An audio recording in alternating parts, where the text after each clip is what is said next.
सोचा था रेस्टोरेंट जाएंगे, पर बच्चों ने तो पूरा प्लान ही बदल दिया। Hello everyone.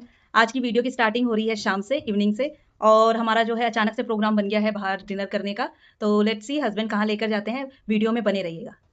हस्बैंड ने बोला आज हम बाहर खाना खाएंगे, तो हम भी फटाफट रेडी होकर निकल पड़े। और आजकल जामनगर में बहुत अच्छा मौसम हो रहा है, तो काफ़ी ठंडी ठंडी हवा चलती है। तो उसके बाद हम निकल पड़े रास्तों में, और बहुत ही प्यारा मौसम हो रहा था। और रास्ते में हमने मेला भी देखा, और उसमें दूर से हमको झूले दिख रहे थे जो कि बहुत प्यारे लग रहे थे। उनमें जो लाइट्स है ना, रात में बड़ी अच्छी लगती हैं। बस हम पहुंच गए मैकडी, क्योंकि हमें तो जाना था रेस्टोरेंट, मगर बच्चों के आगे उसके पापा की भी नहीं चली, तो बच्चों को जाना था मैकडोनल्ड। तो हम मैकडोनल्ड पहुंच गए। वहाँ पर हम जैसे ही पहुंचे, तो बेटी और बेटे दोनों ही आपस में सीट को लेकर लड़ने लगे। बेटी ने कहा मैं यहाँ बैठूंगी, बेटे ने कहा मुझे यहाँ बैठना है।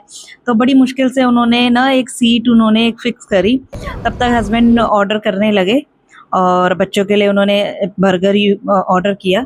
और मेरी बेटी तो ज़्यादा ही एक्साइटेड हो रही थी, और अपनी सीट पे जाके उसने ना टोकन रख लिया। और फिर जाके बिलिंग विलिंग हमने करवाई। और जैसे ही थोड़ा बहुत टाइम था, तो मैंने सेल्फी ली, और बस ऐसे ही थोड़ा सा टाइम एंजॉय कर रही थी। और मेरे बच्चों की हरकत भी आप देख रहे होंगे, बच्चे इतने एक्साइटेड थे, वो वेट करने लगे थे। तभी इसी बीच हमने दोनों ने थोड़ी फ़ोटो वोटो खिंचवा रहे थे। तो बच्चे बस अपने में लगे हुए थे, वो टोकन से भी खेलने में लगे हुए थे। जैसे ही वो बर्गर आया ना, तो मेरी बेटी से तो वेट नहीं हुआ, सबसे पहले हमारे पास शेक आया। तो मेरी बेटी उसे ऐसे देख रही थी कि मम्मा मैं पी लूँ। तो मैंने कहा चलो पी लो आप। तो फिर हमारा सामान भी, बर्गर और फ्रेंच फ्राइज भी आ गए। और बच्चों ने काफ़ी इंजॉय किया, और रिद्धिमा ने सबसे पहले फिनिश कर किया, क्योंकि उसे थोड़ी भूख भी लग गई थी। फिर मैंने खाया, और फिर बेटे ने भी खूब इंजॉय किया। फिर हम सब ने अपना बर्गर फिनिश किया। लास्ट में हमने आइसक्रीम भी इंजॉय करी, और ऐसे ही हमारा पूरा दिन निकल गया।